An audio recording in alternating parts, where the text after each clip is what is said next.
আয়নায় নিজের প্রতিচ্ছবি দেখতে কে না ভালোবাসে।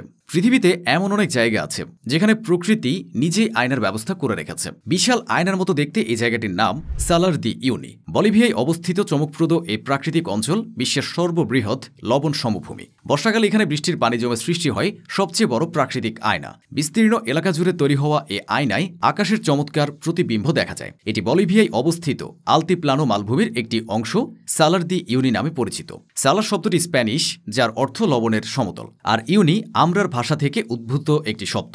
এর অর্থ ঘের বা পরিবেষ্টন করা। তাহলে একত্র করলে এর অর্থ দাঁড়ায় আবদ্ধভাবে পরিবেষ্টিত লবণের সমতল।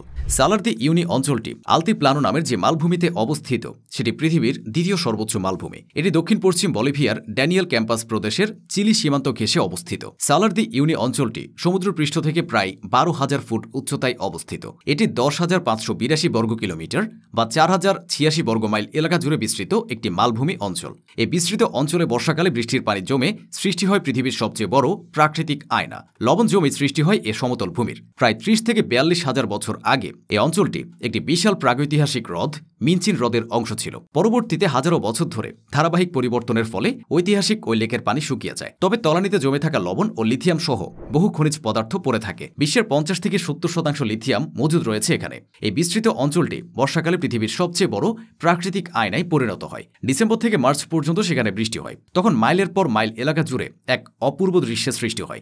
আকাশ যেন মাটিতে মিশে গেছে। শুষ্ক মৌসুমে স্থানটি থাকে সাদা। তখন লবণের মরুভূমিতে পরিণত হয় সালার দি ইউনি। এর উপর দিয়ে তখন যানবাহন চলাচল করতে পারে।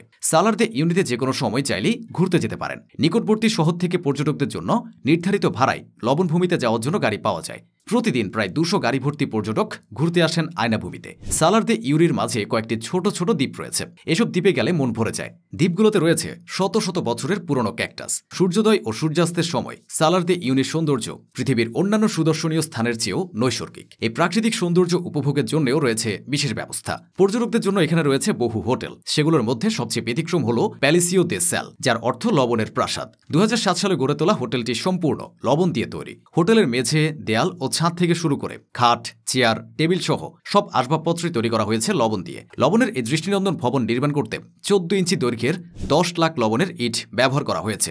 সালার দে ইউনি লবণের উন্মুক্ত খনি। ধারণা করা হয় 11 কোটি টন লবণ রয়েছে এই খনিতে। সালার দে ইউনিতে শুধু পর্যটকদেরই আগমন ঘটে না, প্রাণীজগতেরও প্রজনন ভূমি এই স্থানটি। বিভিন্ন প্রজাতির কাঠঠুটির প্রধান প্রজনন ক্ষেত্র স্থানটি। এই আয়নাভূমিতে প্রায় 80,000 প্রজাতির পাখির আগমন ঘটে।